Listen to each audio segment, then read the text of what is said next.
90 years ago, the Virginia Farm Bureau made our local farmers a promise to protect and preserve a way of life they worked so hard to establish. Today, our insurance agents work to protect all Virginians, not just farmers. We want to keep Virginia, Virginia. More information is at farmbureauadvantage.com. Hi everybody, welcome to Virginia Farming. I'm Amy Rocher. This week we take a trip to Broadfork Farm and learn how their endeavors are feeding families in the greater Richmond area.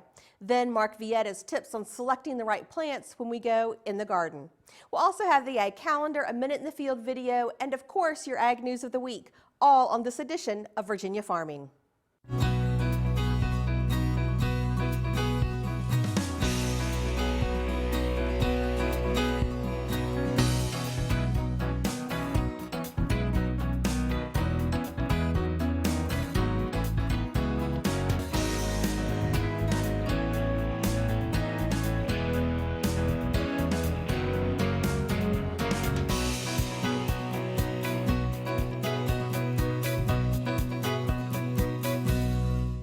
Fruit farmers across Virginia saw some losses to the hard freezes we had earlier this month. Yankee Farms in Prince William County lost about 30% of their strawberry blooms, even though they had them covered. Jay Yankee explained that it got down to 22 degrees, and the row covers only offer about 4 degrees of protection, so anything below 28 degrees is where they start losing blossoms. Apple, cherry, nectarine, peach, strawberry, and wine grape crops were hit by freezing temperatures in Nelson County.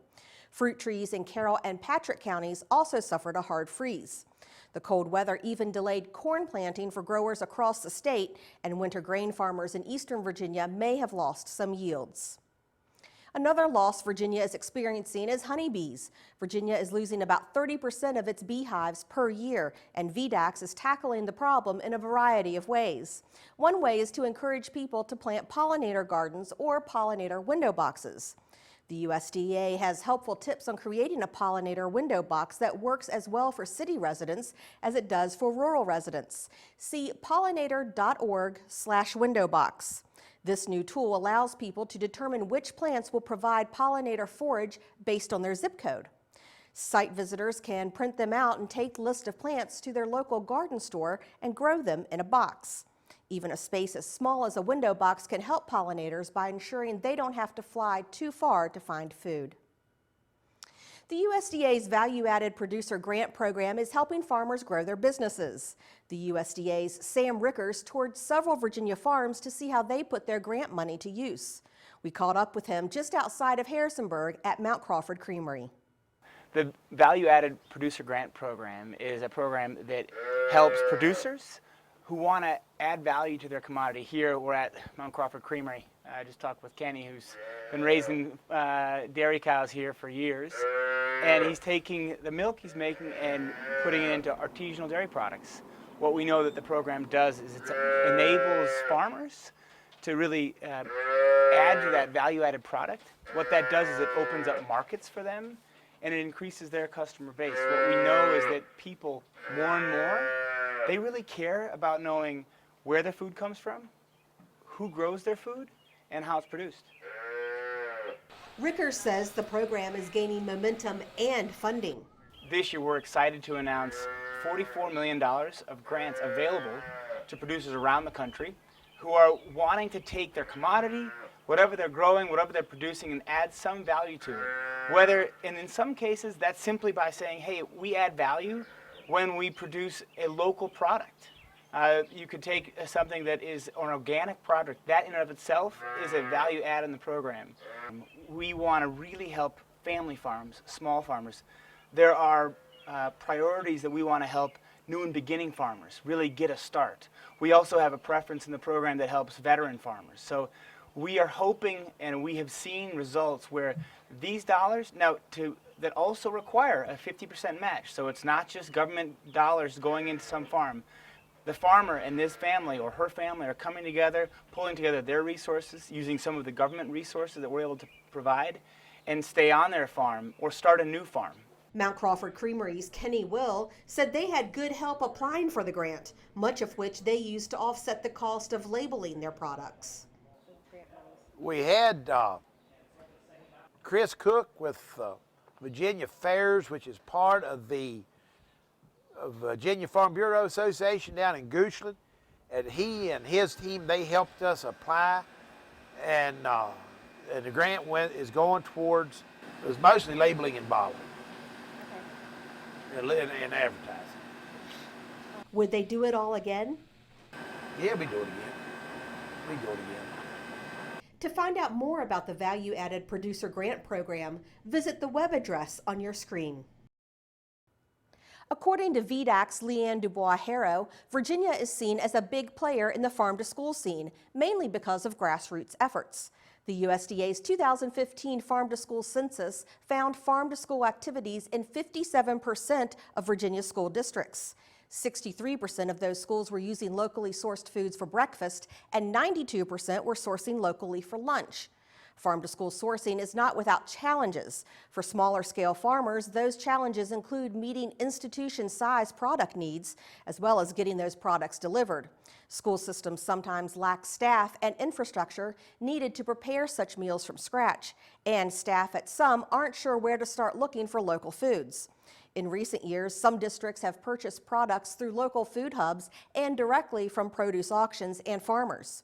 Some farmers have welcomed school nutrition staff to their farms and have visited schools to talk about products and their work.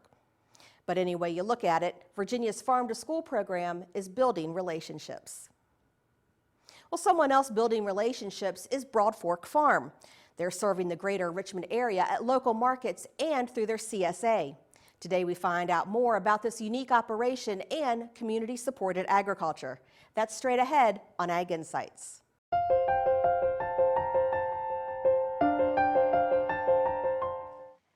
Today we're visiting Chesterfield, Virginia, and we're at Broadfork Farm, and I'm joined by one of the farm owners, Janet Ardema. Janet, thank you so much for having us out today. Thanks for visiting. It's wonderful to have you. So tell us, what is Broadfork Farm all about? Sure. So together with my husband, Dan Gagnon, we own and operate Broadfork Farm. We are a small-scale, diversified, certified naturally grown farm. We grow about 50 different varieties of vegetables and herbs and a few flowers, and we market those vegetables and herbs and flowers directly to the customer, directly to the person who's going to enjoy the food and enjoy the flowers in their kitchen. Well, what are some of the products that you all grow here? Sure. So again, we grow primarily vegetables and herbs. We grow a wide variety of different greens, salad greens and cooking greens. So head lettuces, salad mixes, mesclun mixes, cooking greens like kale and collards and chard, and a whole wide array of different cooking greens. And the general fruits that people are familiar with from the vegetable world. Tomatoes, bell peppers, eggplant, summer squash, that whole range of summer crops. And then roots, carrots, turnips, beets, radishes, things like that. That's the short list. I was going to say, but that's a lot, even on your short list. That's Exactly, a lot. Exactly. So what size farm do you have? So we are really a micro farm. We grow on less than 2 acres. Okay. But we grow very intensively. If you look around our fields, you see a wide variety of things planted close to one another and a great density in which we plant. So we can harvest off of that 2 acres enough vegetables to feed 150 families each year. Okay. Not your typical American farm. Absolutely not. That's wonderful. Well, now, you say we, so it's you and your husband basically who run this farm. Yes. Do you have any other help? We do. So my husband, Dan Gagnon, and I operate the farm. We are owners and operators of this wonderful business. And we hire 2 full-time, we call them interns each season. They're paid employees, but they receive a high amount of education throughout the season.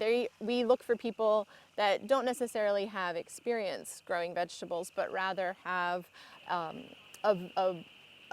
real enthusiasm for learning, as well as a willingness to work hard. And then we take folks essentially from ground zero and teach throughout the season.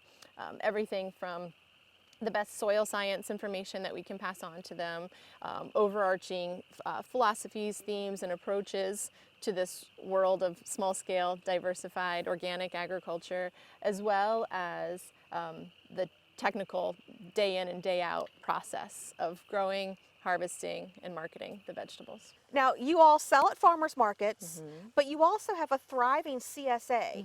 Tell us, number one, what is a CSA? What is a CSA? CSA stands for Community Supported Agriculture. And that is a method of farm business management in which community members financially invest in the farm in the beginning of the season. And then in return, they receive a share of the farm's harvest over the course of the season. This is a method of farming or method of farm business that originated in Asia and then eventually found its way to the United States in the 60s or so. So how does the CSA work with Broadfork Farm? Sure. So many farms do a CSA or manage a CSA in different ways. So this can be unique to each farm. We offer two different types of, or two different options that people can choose to participate as members of our CSA. One we call the farm share, and in that program, we, the farmers, choose a wide variety, a nice mixed blend of vegetables to form a bag or box, a weekly share that then members receive each week, May through November.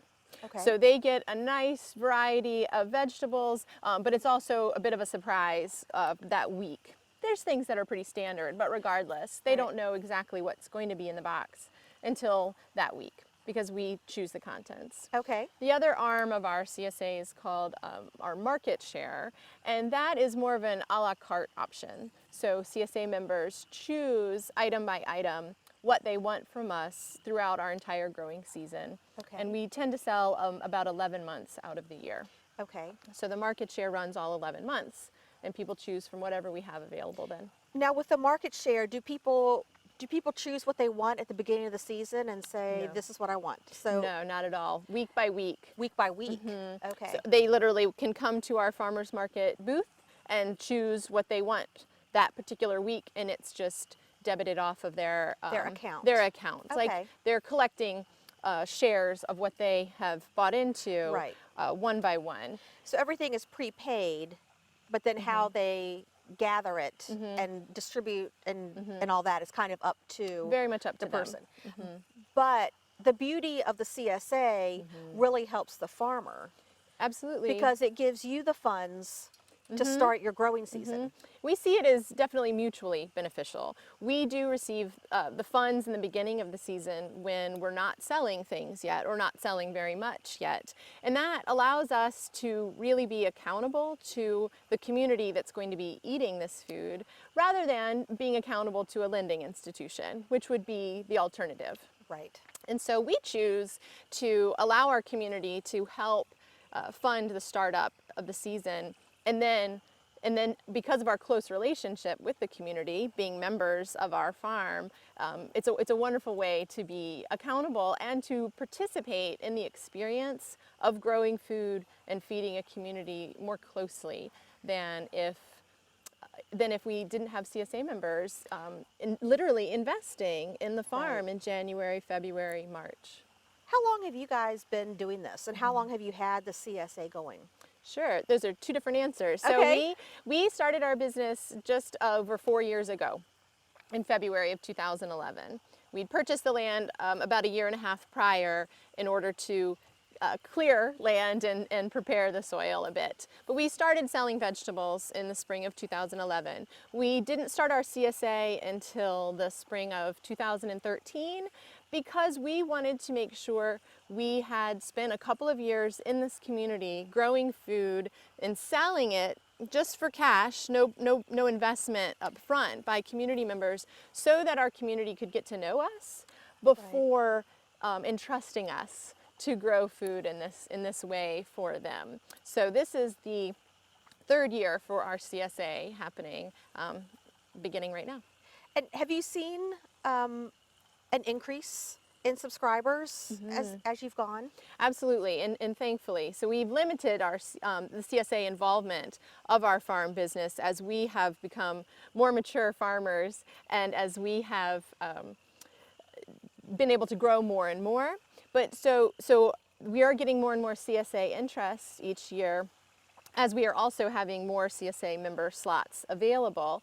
And I think that that is because this is still a new idea for the greater Metro Richmond area. Like I said, the CSA model came to the United States in about the 60s.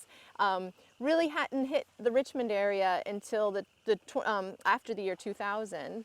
And here in Chesterfield, it's not a common way to engage in food acquisition, in Right. vegetable acquisition. Right. So we find that we're providing new information for people by introducing them to the idea of a CSA operated farm, and at the same time, as they learn, they're becoming interested in participating. Right. Well, we are here right on the outskirts of, our state's capital. Do you find that the urban folks are really starting to take an interest, and do you have a lot of subscribers that come out from Richmond to say, I'm gonna do this, I want some locally grown? We do have a lot of our CSA members and customers from Richmond. We do meet them in the city, however. Right. We are very close to Richmond, but it's about a 35-minute drive, depending upon which edge of Richmond you're headed to. So we do participate in a farmer's market in Richmond on Saturdays, as well as we have a CSA pickup spot in Richmond on Wednesdays. So you really have the opportunity to do some education doing this, don't you? Tremendously. And we intentionally purchased this parcel of land very close to suburbia and the city in order to allow more education of consumers, of local school children, of just curious public, so that they can pretty easily access our farm, stop by anytime and look around, attend one of the tours.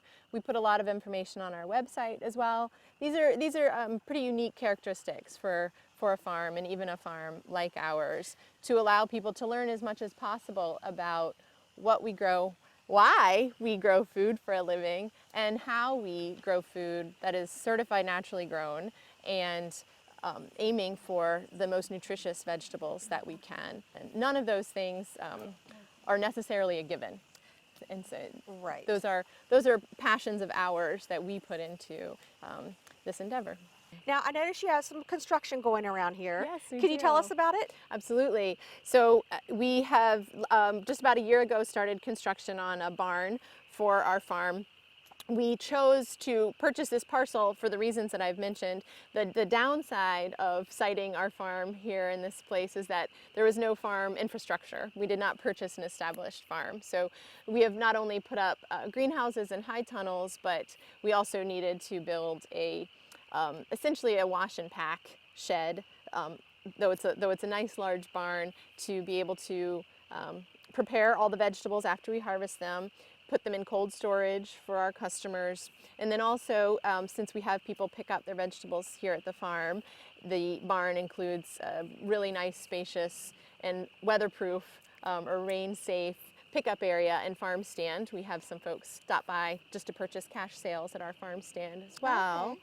And finally, we really needed a place to be able to dry our onions and garlic during the time of the year that they have to be taking up a lot of space drying and curing. So we have finally gotten our barn 90% complete, and we're very excited to be able to use it as it's fully functioning Oh, this that's wonderful. Thank Now, you. I know you have, a pretty small area of land, but as the need grows, are you going to be able to supply more and more people? Do you feel like you can? with We this area? have a bit more expansion to do as a farm. We haven't cleared our entire parcel yet, and so we will grow a bit more. But we don't wish to max, we don't wish to reach farther than about 200 families worth of vegetables. Okay. That's what we think is the max that we can grow on this parcel of land that we're on.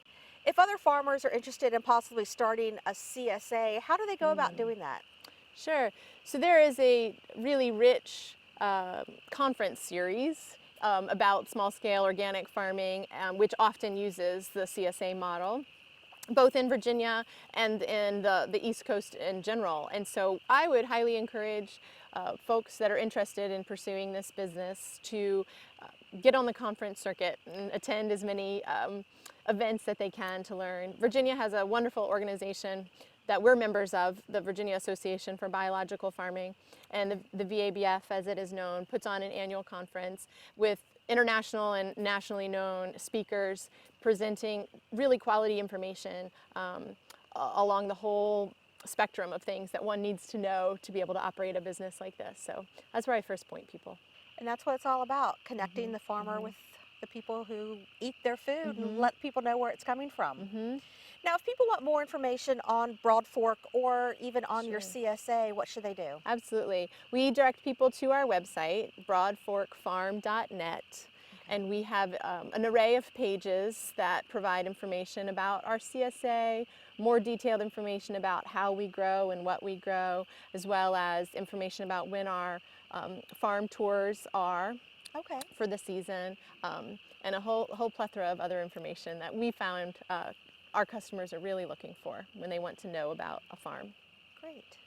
Well, Janet, thanks for having us out today. My pleasure. What a lovely place, and Thank you. You guys are doing some great work here. Thank you very much. Thank you for your visit.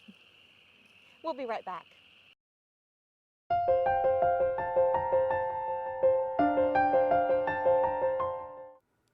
Oftentimes, we're attracted to plants that simply will not do well in the areas we live in.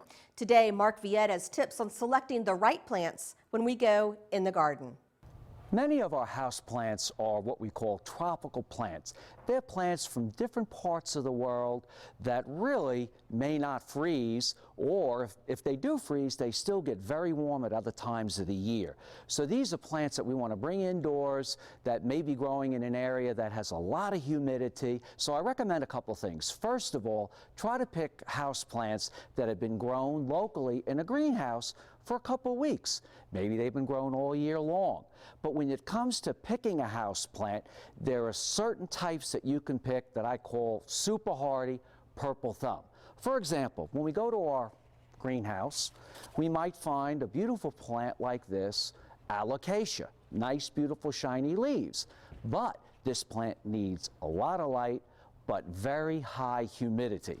Very much like the peace lily right here in the front. This peace lily also needs a lot of humidity. On the other hand, you can pick a plant that is commonly known as the cast iron plant. That means it can withstand lots of environment. Low temperatures indoors, low light, dry conditions, wet conditions. So go for those easy to grow purple thumb plants like a cast iron plant. Or on the other hand, right here, we have Sansevieria. It's also known as mother-in-law's tongue. It stays with you forever. So if you want to pick one of those easy plants, you might consider Sansevieria. The other thing, when you're looking at trying to buy house plants, look at the foliage. This is a Norfolk Island pine. Beautiful, nice, green, lime, yellow foliage. But sometimes when you look closely at this, or if you feel the foliage, it's brittle, it's gray, the leaves are drooping, even the needles start to droop, or if you hit it, all the needles fall off. So try to pick a good, healthy plant. But keep in mind, Norfolk Island pines like high humidity. So you might have to set up a humidifier in your house. Bright light, high humidity, easy way to grow Norfolk Island pines. Two other plants you could consider. One of them is Dracaena, which you commonly see. Just keep in mind, as it grows, it's common for them to lose the lower leaves, so occasionally you have to cut them back, which is related to this plant here, commonly known as the corn plant. When you're traveling and you're going to like business places or malls, and when you see plants growing in those environments, it's a sign that that plant is a really easy to grow plant. So consider this plant, and you can see wherever it was pruned, it sent out new shoots just like this. I'm Mark Viette. Join me next time in the garden. Taking a look at the ag calendar, VSU is sponsoring a nutrient management bus tour May 24th through the 26th.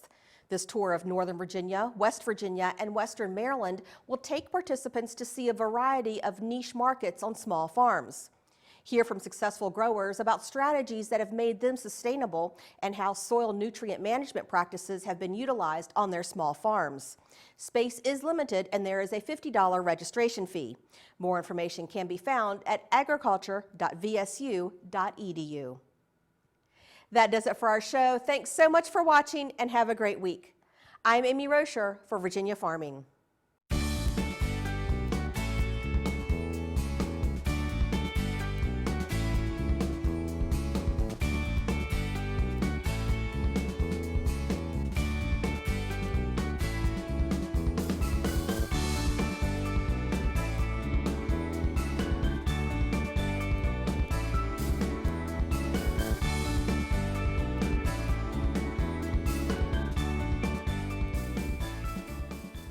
90 years ago, the Virginia Farm Bureau made our local farmers a promise to protect and preserve a way of life they worked so hard to establish. We want to keep Virginia, Virginia. Anyone can be a Farm Bureau member, and there's a local Farm Bureau in every county. More information is at vafarmbureau.org.